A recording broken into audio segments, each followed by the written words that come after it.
No one noticed when the human entered the royal hall. That was the first mistake. He wore no armor, carried no visible weapon, and bowed with the restrained politeness expected of an outsider invited only by diplomatic necessity.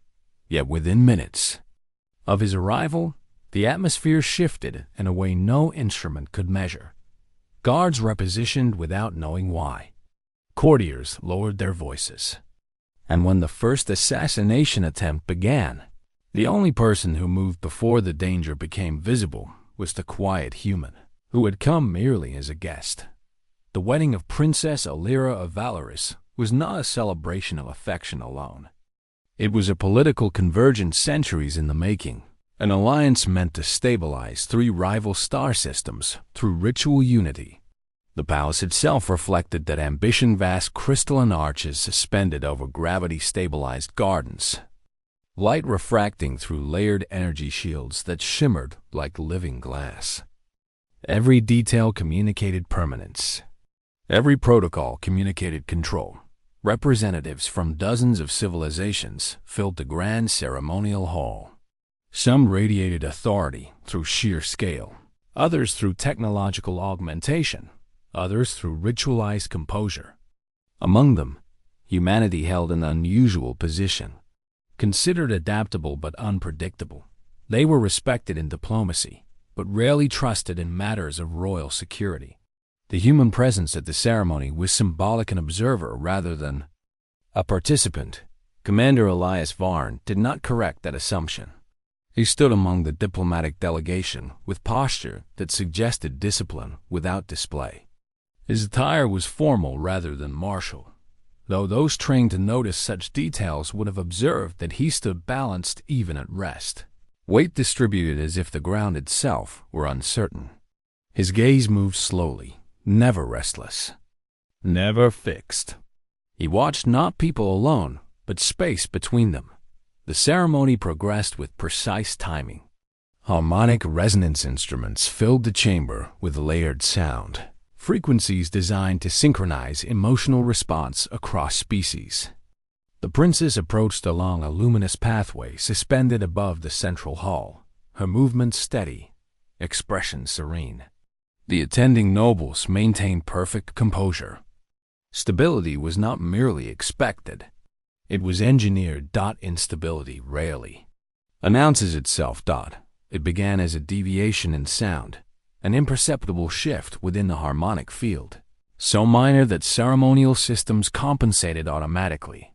Most guests experienced nothing. Elias Varn tilted his head slightly, as if listening to a distant echo that had not yet formed. His eyes moved to a structural column positioned along the eastern arc of the chamber.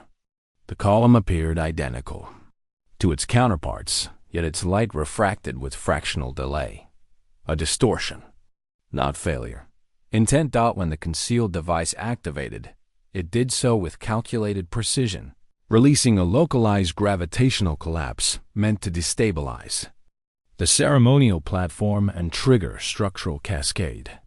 It was an elegant method, silent, efficient, and designed to appear as catastrophic accident rather than attack. Guards responded an instant too late. Sensors initiated containment protocols an instant too slowly. Elias moved within the margin. Between those instants, he did not run. He stepped. One measured movement placed him at the edge of the destabilizing vector. His hand contacted the platform's energy boundary at a specific angle. Posture aligned not against the collapse, but along its direction of failure. The containment field surged, redistributing force through unintended pathways. The gravitational distortion compressed, then dispersed, its destructive coherence broken not by opposition, but by redirection. The platform stabilized. The ceremony halted in perfect silence. To observers, the disruption appeared minor, an anomaly corrected before consequence. To those responsible for security, the implications were immediate. No protocol had predicted intervention from a diplomatic guest. No model had accounted for a human altering a royal containment system through physical alignment alone. Princess Elira's gaze settled upon Elias not with alarm, but with curiosity sharpened by perception. She had been raised within systems of control, so complete that deviation rarely occurred. Yet the human who had stepped forward now stood exactly where he had been before, posture relaxed, expression neutral, as though nothing worthy of attention had transpired. Royal guards converged with disciplined urgency. Their movements remained formal, but attention centered unmistakably upon the human. He neither resisted nor explained.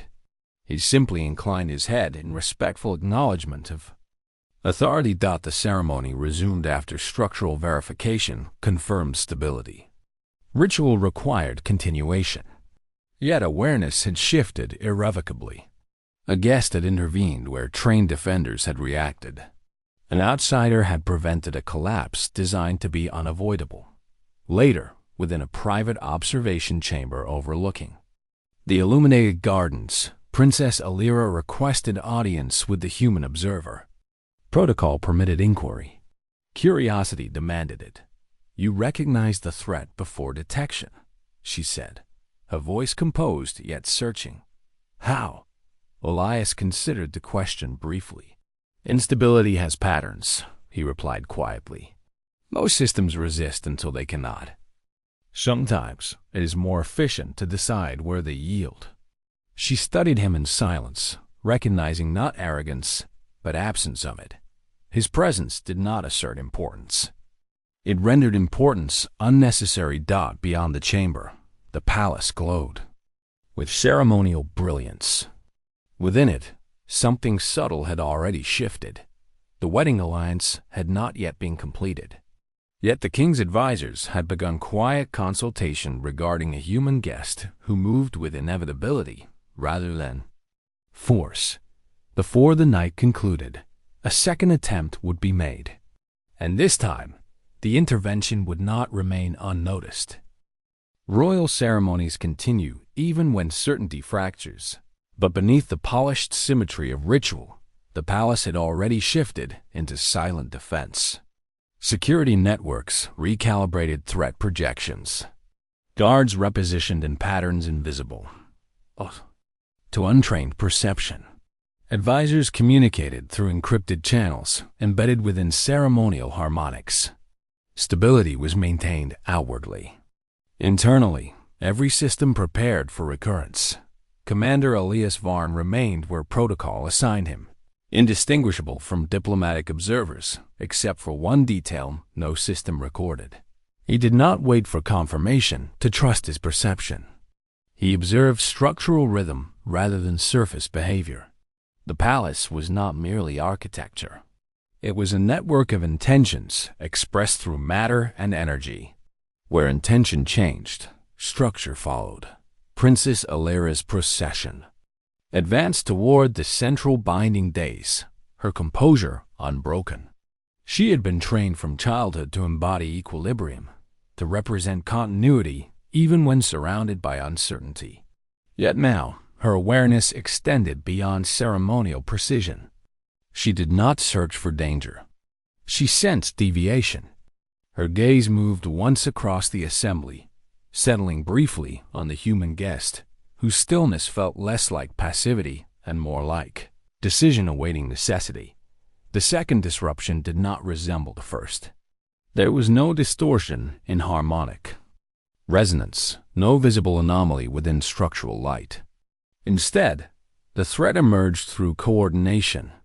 3 ceremonial attendants approached the dais along approved vectors, each carrying symbolic artifacts required for the alliance rite. Their movements were synchronized, posture flawless, presence unremarkable. Only the timing betrayed them.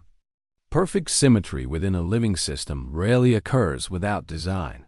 Elias noticed not the attendants themselves, but the absence of variation in their steps. Natural movement contains imperfection. These motions contained intention compressed into discipline. His posture shifted subtly, weight aligning through the floor as if anticipating resistance before it existed. The attack initiated when the attendants reached designated positions.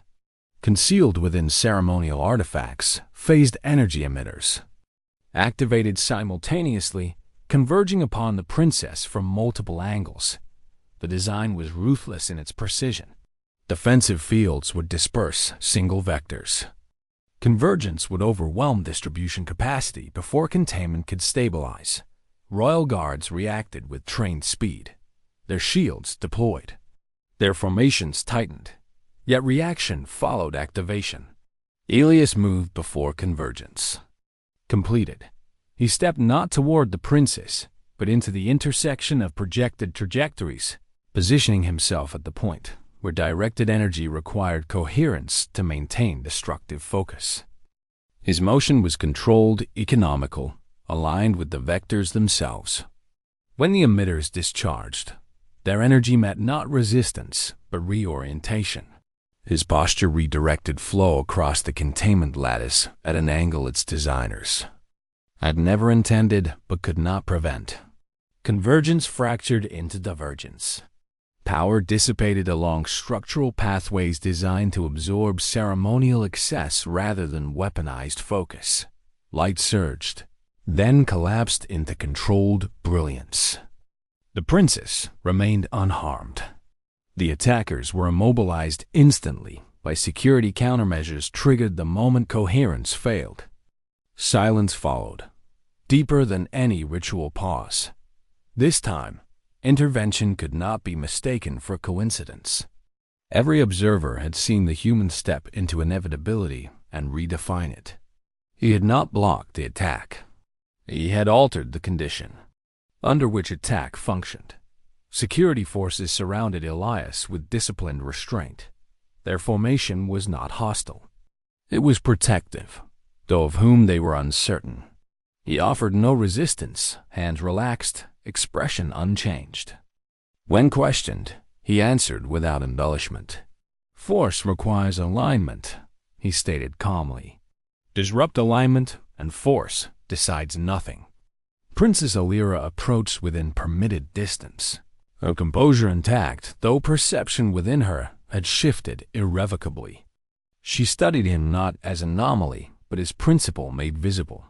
You acted as though outcome were already determined, she observed. Elias inclined his head slightly. Outcome becomes clear when resistance chooses the wrong moment, he replied. Within the royal command chamber, advisors convened in urgent consultation. Their analysis converged upon a conclusion both pragmatic and unprecedented. A guest had neutralized 2 assassination attempts not through superior force, but through comprehension of structural inevitability. Security built upon reaction had proven insufficient against threats designed to precede it. A different form of defense had revealed itself, one that prevented escalation rather than overcoming it. By royal authority, a provisional directive was issued before the ceremony resumed. Commander Elias Varn would remain within immediate proximity of the royal family for the duration of the alliance proceedings. The designation was not ceremonial, it was functional. He was no longer merely a guest. When the binding rite continued, its cadence changed subtly. Confidence no longer derived solely from shields, guards, or systems. It rested upon presence quiet, decisive and unannounced. The human stood without display beside the ceremonial perimeter, not imposing protection, but clarifying where dangers ceased to function. And throughout the hall, an understanding spread with silent certainty. Strength had defended the crown for generations. Tonight, inevitability had begun to define it. Royal stability is not preserved by denial. It is preserved by recognition, then adaptation. The Council of Valorous convened before the ceremonial harmonics had fully stabilized. Their deliberation conducted in a chamber designed to prevent emotional resonance from influencing judgment. Advisors projected probability models across suspended light fields, tracing threat pathways that had already failed and those that would inevitably follow.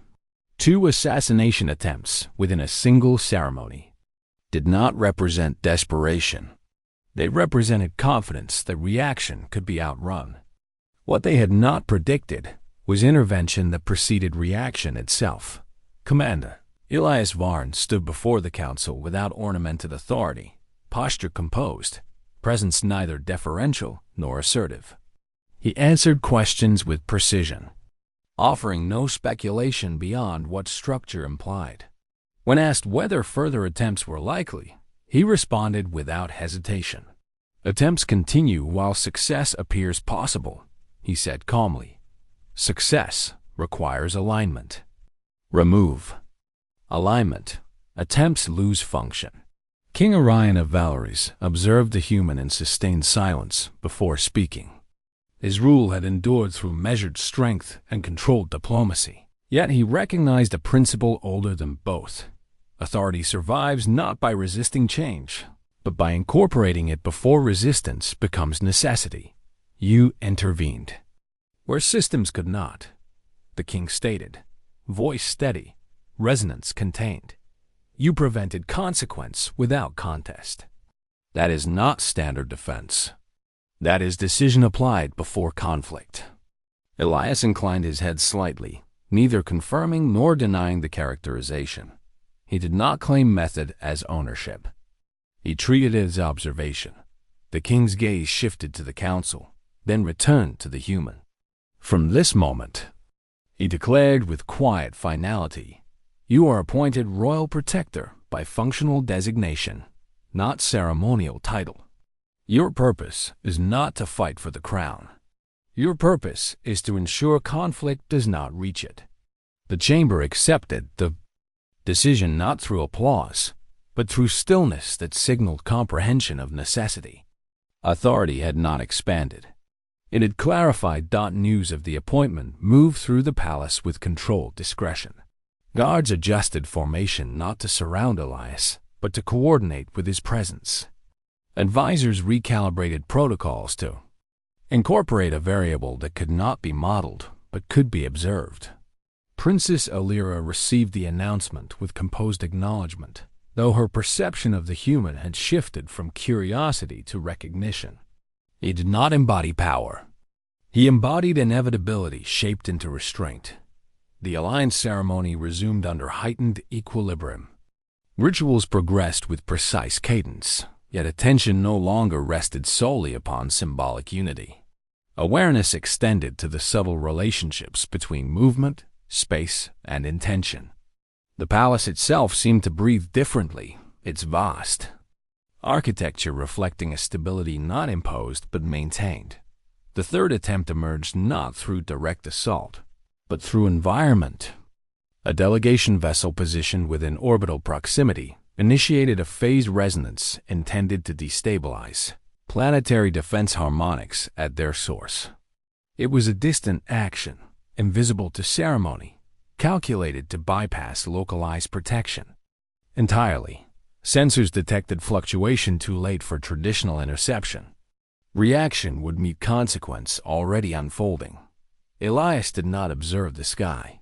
He observed the palace. Structural light along the eastern vault shifted with fractional delay, echoing a resonance not generated within the chamber. He placed his hand lightly against a crystalline support, posture aligning with a vector that extended beyond visible space. To those watching, the gesture appeared contemplative. To the containment systems, it represented a correction in distribution, pattern they had never been instructed to perform. Across orbit, resonance lost coherence. Harmonic fields that required precise alignment to amplify. Destabilization instead encountered a planetary lattice that redistributed stress before amplification could occur. The attacking vessel's projection collapsed into harmless dissipation. Within the palace, nothing visible changed. The ceremony continued. Yet those who monitored structural harmonics recorded a phenomenon without precedent. Correction initiated from within the system rather than imposed from without.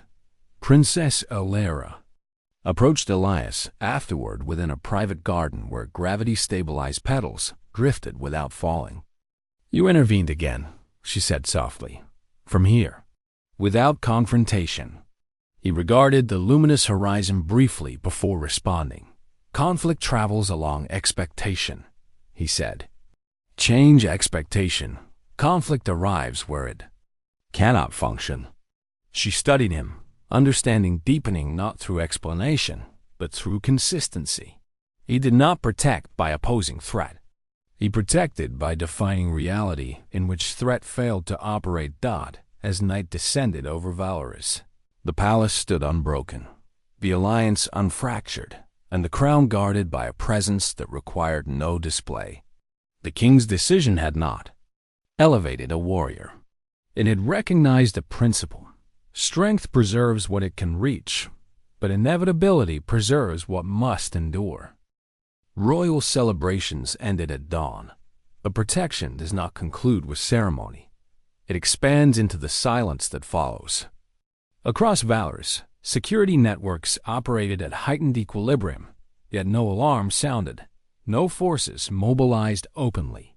The absence of visible threat did not signal safety. It signaled adaptation by those who had already failed twice. Assassination had shifted from event to strategy. Within the palace command chamber, layered projections displayed external conditions across orbital, atmospheric, and diplomatic domains. Nothing indicated direct hostility. Trade vessels maintained lawful trajectories. Delegations transmitted routine communications. Defense arrays reported stability. It was a perfect surface. Surfaces that perfect rarely remain unchallenged. Commander, Elias Varn observed without directing attention toward any single data stream. He studied relationships between them, the timing of transmissions, the cadence of system responses, the rhythm of movement across otherwise unrelated sectors. Where patterns aligned too precisely, intention existed. The disruption emerged through diplomacy rather than weaponry. A visiting envoy from the Triarch Coalition requested immediate audience with the king regarding urgent post-alliance negotiations. The request followed protocol. Its timing did not. Diplomatic priority channels rarely activate simultaneously across multiple jurisdictions without coordination. 3 separate communications arrived within the same moment, each requesting confirmation of ceremonial outcomes, each encoded with flawless authenticity. Perfect authenticity, like perfect symmetry, often conceals design. Elias spoke quietly to the royal command staff. Convergence through communication, he stated. Attention redirected. Structural awareness reduced. Action likely within interval. The king authorized limited audience under controlled conditions. The envoy entered a reception hall designed for containment neutrality. No direct pathways to critical systems. No immediate proximity to the royal family. No visible vulnerability. Guards maintained formal presence. Advisors observed from secured positions. The environment offered no advantage to aggression, yet aggression did not manifest through movement. It manifested through delay. As negotiations commenced, palace sensors registered micro-latency within internal coordination networks. Response times increased by fractions imperceptible to standard thresholds. Systems functioned correctly, yet synchronization degraded. The palace was not under attack. It was being encouraged to respond slightly later than required. Princess Elira perceived the shift not through instruments, but through absence of fluidity in ceremonial motion. Servitors paused a moment longer than necessary. Harmonic fields adjusted with fractional delay. The palace remained stable, yet its rhythm hesitated. Elias moved without urgency toward a structural nexus, embedded within the reception hall's central column. He placed his hand against the crystalline surface, posture aligning through the floor and upward into the containment lattice. To observers, the gesture resembled contemplation. To the palace systems, it represented reassertion of internal coherence. Latency dissolved. Coordination resumed. The unseen interference lost influence because the environment no longer permitted delay to accumulate. At that precise moment, the envoy's escort activated concealed phase blades intended to exploit systemic hesitation and reached the king before physical defense could respond. Their motion was swift, precise, and perfectly timed to coincide with expected delay. Instead, they encountered a system already synchronized. Royal guards intercepted within optimal response window. Containment fields engaged at full efficiency. The attackers were immobilized before proximity to the crown could be achieved. The envoy did not resist apprehension. His mission had not been personal success. It had been confirmation the reaction could be delayed. That confirmation had failed. Within the command chamber, analysis converged rapidly. The strategy confronting Valorous was not singular assault.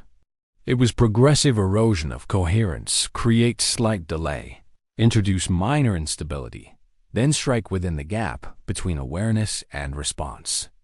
A war not of force, but of timing. King Orion regarded Elias with measured recognition. "They do not seek to overcome us," he said. "They seek to make us late." Elias inclined his head slightly. "Delay is the most efficient weapon," he replied. It turned strength into memory. The king's decision followed without hesitation. "Then we do not fight them where they strike," he declared. "We decide where striking becomes impossible." A new directive spread quietly across Valeris. Defense would no longer rely solely on reaction to threat. It would emphasize preservation of coherence. Systems would not merely respond. They would remain aligned. Guards would not simply intercept. They would anticipate where interception ceased to matter. Princess Illyra observed Elias as he resumed position near the reception hall's perimeter. His presence did not impose control. It clarified it. She understood then why he had been appointed not as champion, but as protector. A champion wins contests. A protector prevents necessity of victory. Beyond the palace, adversaries recalculated. Their strategy had encountered not resistance, but environment that refused to yield the condition they required. They would adapt. They would attempt again. Conflict would continue. But now Valeris no longer awaited attack. It maintained inevitability, and within that inevitability, the human who had arrived as guest stood quietly where outcome had already been decided. Power that cannot be measured invites challenge. Within days of the failed diplomatic infiltration, a formal objection was issued by the Triarch Coalition. Their message carried no accusation, no admission, and no hostility expressed in open language. Instead, it contained a demand framed as procedural necessity. The newly appointed royal protector must be evaluated under Interstellar security doctrine to verify legitimacy of authority within a sovereign alliance environment. It was not a request for explanation. It was a test designed to force demonstration under controlled observation. King Orion accepted authority that refuses scrutiny weakens itself. Authority that endures scrutiny reshapes expectation. The trial would occur within the Hall of Accord, a chamber constructed to equalize physical, technological, and environmental advantages among species of radically different capabilities. Gravity normalized. Energy modulation balanced. Structural responsiveness restricted.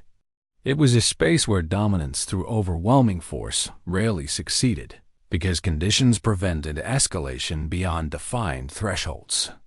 Representatives from allied and rival systems assembled in disciplined formation.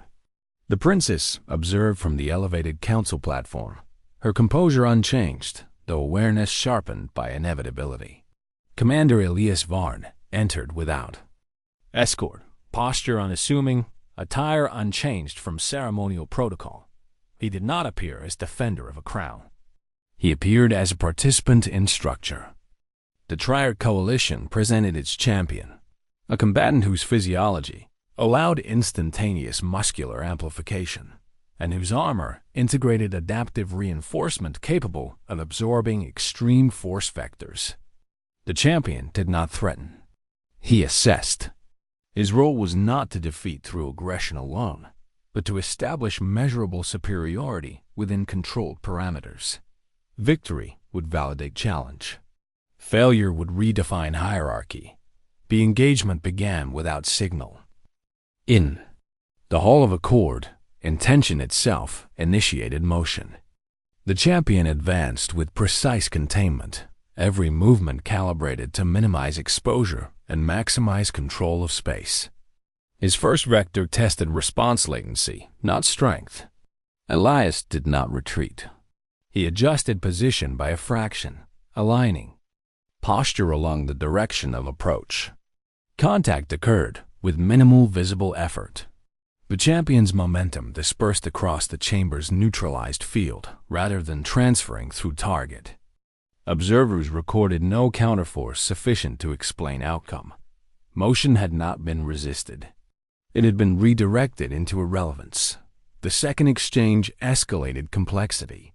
The champion altered rhythm, introducing rapid vector variation, designed to overwhelm alignment through unpredictability. Elias moved less, not more. He allowed motion to define where adjustment became necessary, not where it was possible.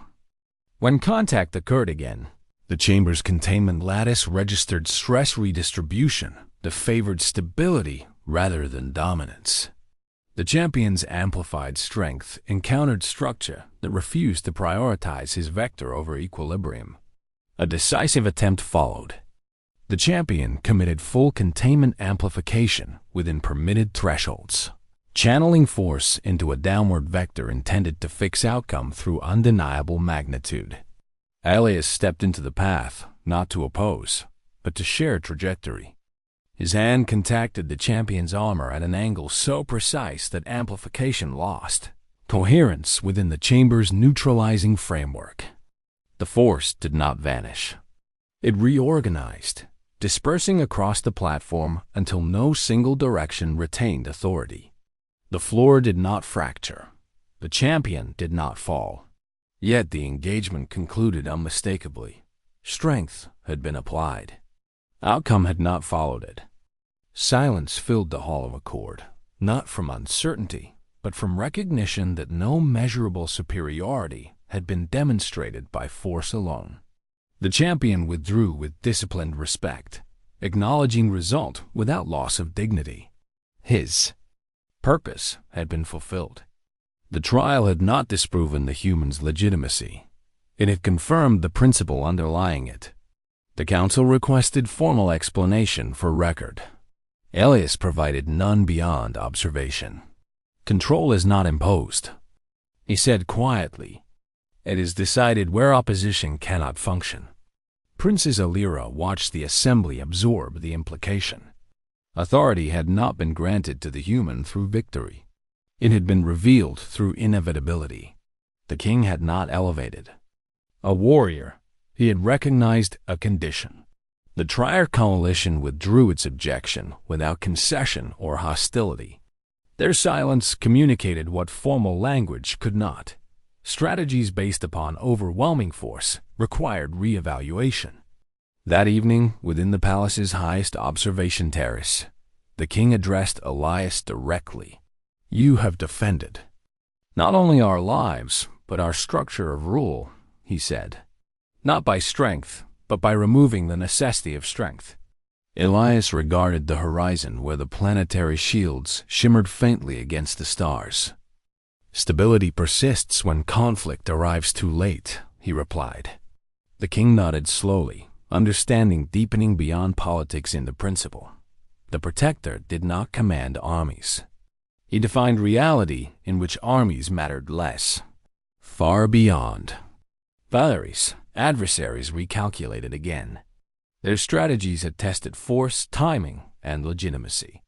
Each had encountered the same obstruction, not resistance, but inevitability that preceded action. The unseen war continued. But now, every attempt would begin from disadvantage, because the condition required for success no longer existed where the crown endured. Threats that fail at the center migrate outward. Valaris remains stable, but stability radiates pressure. Those who could not strike the crown sought instead to fracture what supported it: alliances, perception, and the fragile trust-binding systems that had once stood apart. War need not arrive as fleets. It arrives as doubt, then spreads as inevitability. The first signs emerged along the outer orbital ring, where diplomatic vessels maintained synchronized formation above the planet's shield lattice. Communication. Delays returned, not as intrusion, but as suggestion. Routine transmissions arrived perfectly intact, yet subtly mistimed. Navigational harmonics drifted by microscopic intervals. Never enough to trigger alarm, always enough to accumulate uncertainty. It was not an attack on defense. It was an erosion of coherence. Within the palace command chamber, layered projections displayed a system that functioned flawlessly while behaving incorrectly. Advisors debated corrective measures, each proposal increasing procedural complexity. Complexity multiplies delay. Delay invites consequence. King Orion observed without interruption, his gaze shifting once toward the human who stood as quietly as the palace itself. Commander Elias Varn approached the central lattice interface embedded within the chamber floor. He did not access controls. He did not issue commands. He adjusted posture until weight, balance, and orientation aligned with the structural rhythm of the palace's core harmonics. The gesture was simple. Its effect was not. Across the orbital ring, distributed synchronization corrected by fractions. Too small to measure individually, yet sufficient to restore continuity. Systems that had been coaxed toward hesitation resumed natural cadence. The erosion lost purchase because the condition required for erosion misalignment no longer existed. Princess Alira observed the restoration through the translucent archways overlooking the sky. "They are no longer striking events," she said softly. "They are shaping expectation." Elias inclined his head slightly. "Expectation defines where force becomes effective," he replied. "Change expectation. Force arrives without purpose." The adversaries adapted with greater precision. A convoy bearing relief supplies for peripheral colonies transmitted. Urgent distress engine collapse, life support failure, imminent loss of hundreds. The signal was authenticated through multiple independent channels. Protocol demanded immediate response. Rescue fleets launched. Resources diverted. Attention shifted outward at maximum priority. It was a perfect crisis because it required compassion rather than suspicion. As Valera's committed aid, secondary signals emerged from the same sector.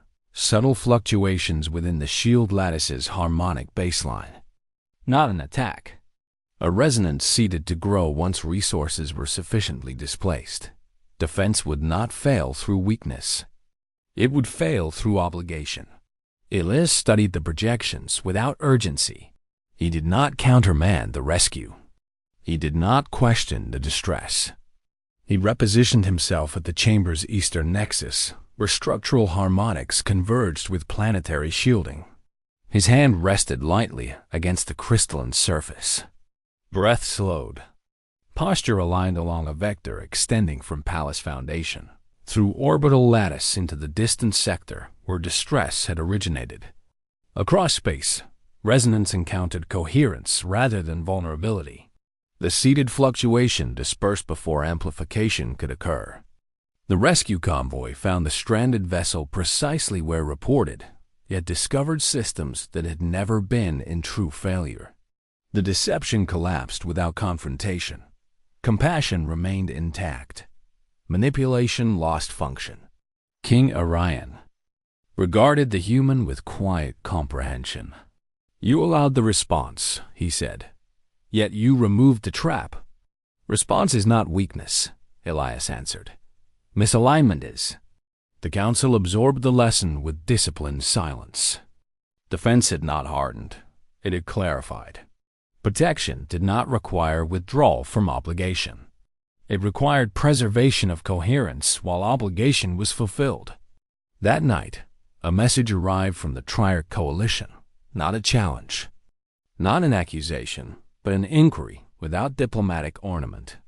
Their analysts had observed the repeated failure of strategies designed to precede reaction.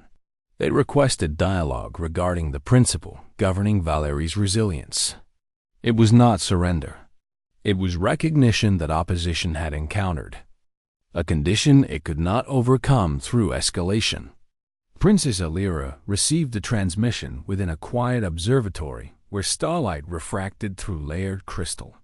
She turned toward Elias with measured curiosity that had long since become understanding. "They seek to learn," she said, "not to defeat."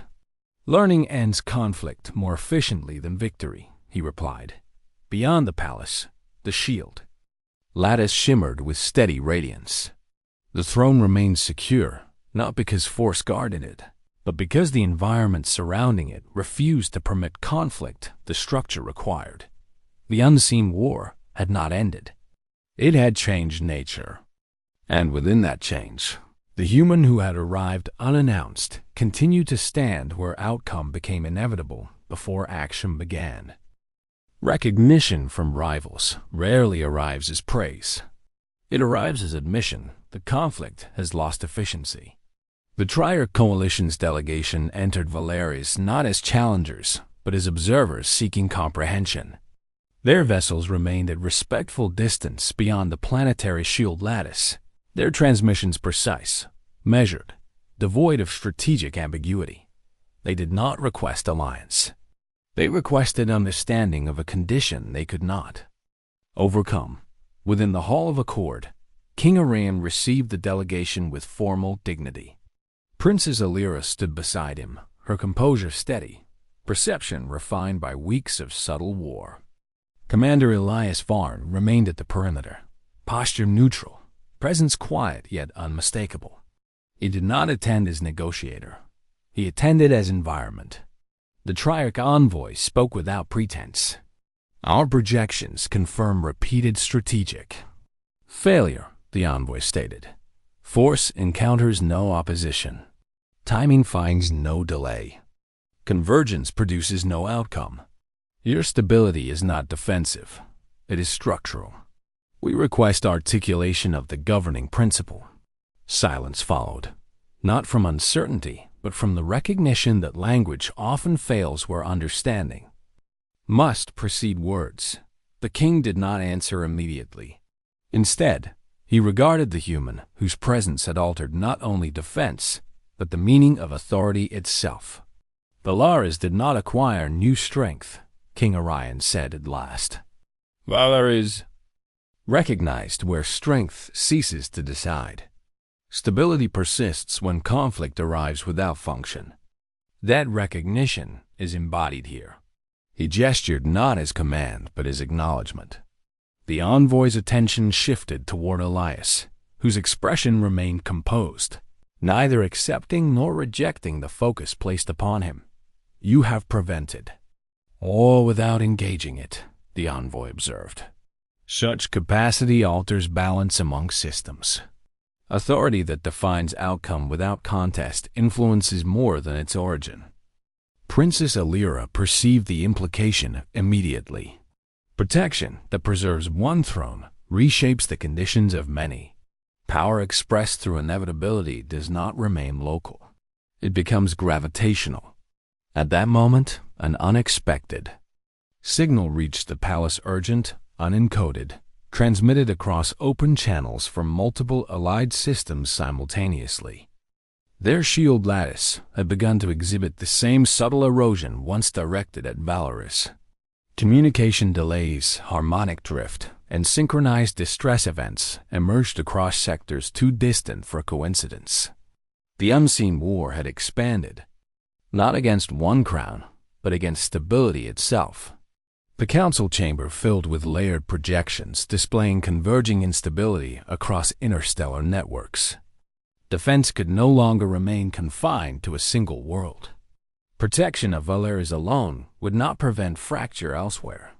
The principle that preserved one system now faced necessity at scale.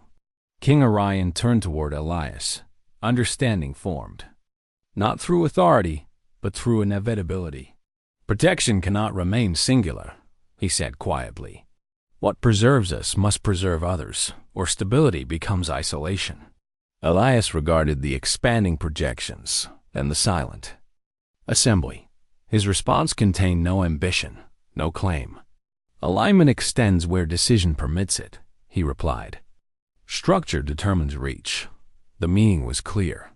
Influence would spread not through command, but through recognition of relationship.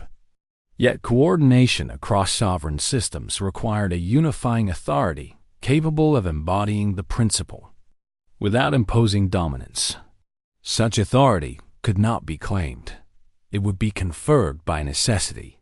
The Triarch envoy spoke again, voice stripped of rivalry.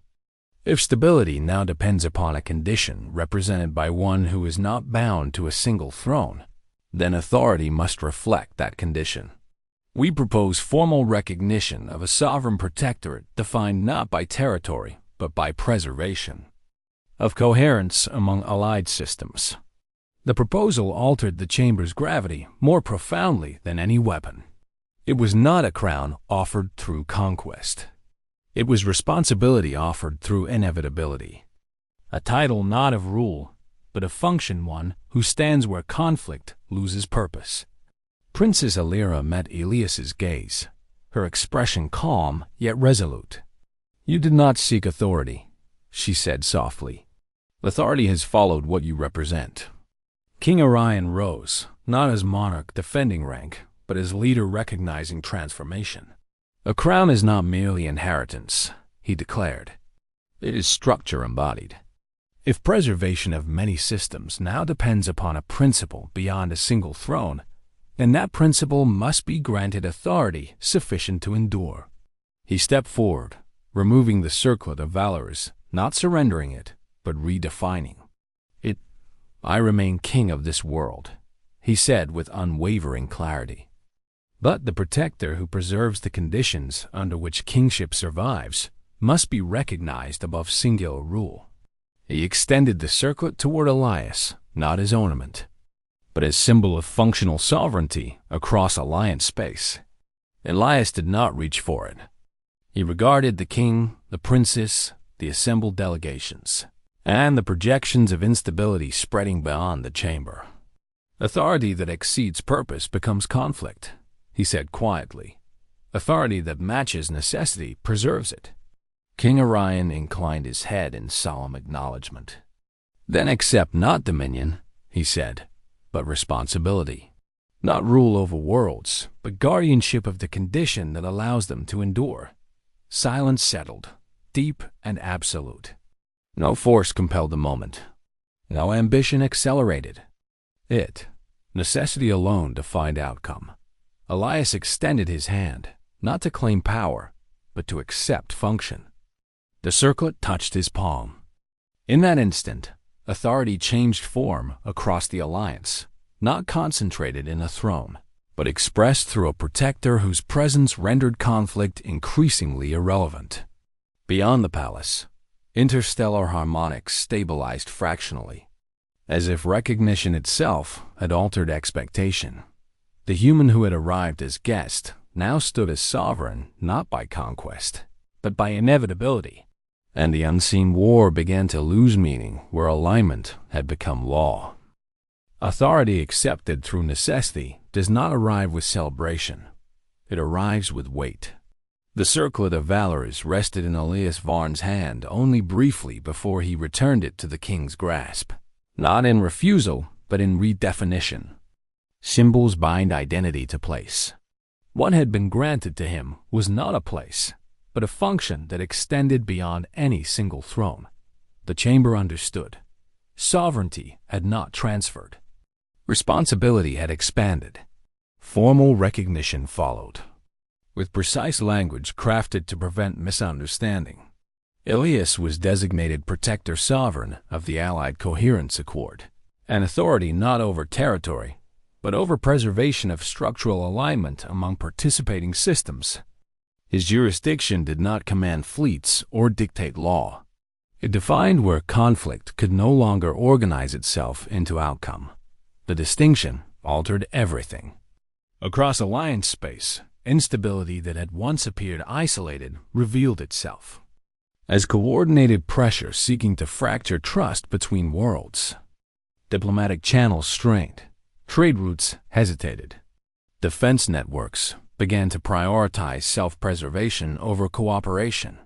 Fragmentation was not imposed by invasion. It was encouraged through uncertainty until unity dissolved naturally. Elias did not travel to every world. He did not deploy forces or issue proclamations. Instead, he entered the central synchronization lattice, linking allied systems through harmonic communication fields. The interface did not resemble control. It resembled listening.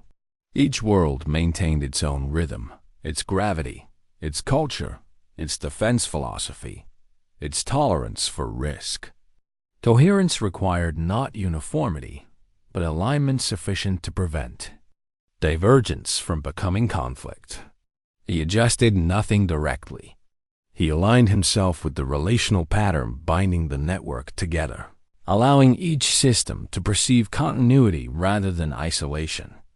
Where distrust had begun to accumulate, communication regained natural cadence. Where delay had threatened cooperation, timing restored itself. Worlds did not submit. They synchronized. Princess Alira observed the transformation through projection. Arrays that rendered interstellar harmonics visible as flowing strands of light connecting distant stars. "They are not being controlled," she said quietly. "They are remembering they were never separate." "Separation is useful," Elias replied. "Disconnection is destructive." The Triad Coalition, once architect of subtle destabilization, transmitted a message of unprecedented transparency. They acknowledged that strategies based upon fragmentation had failed not because they were resisted, but because the condition required for fragmentation could no longer persist. Their fleets withdrew from contested sectors without negotiation. Their analysts requested continued dialogue, not to compete, but to understand how conflict could be prevented without suppression. King Orion addressed the Alliance through a broadcast that carried no triumph. "Stability has not been won," he declared. "It has been recognized. Authority now exists not to dominate, but to preserve the conditions under which difference can endure without destruction. Yet recognition alone does not end threat. Beyond known territories, factions unbound by alliance structure perceive the emergence of a protectorate defined by inevitability as a challenge to autonomy itself. Their doctrine rejected alignment as limitation.